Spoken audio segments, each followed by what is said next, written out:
कुर्था सुरुवालमा तिमीलाई कति सुहाएको, वर्षौंको तपस्या पछि तिमीलाई पाएको।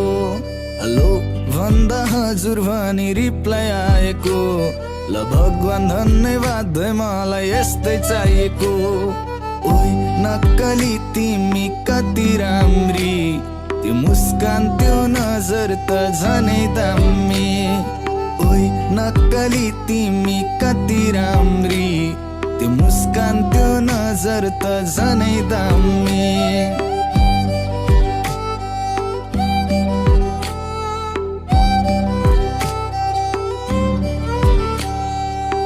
बुहारीको खाँचो थियो कठैबरीलाई, बल्ल बल्ल भेटे स्वर्ग कि परी।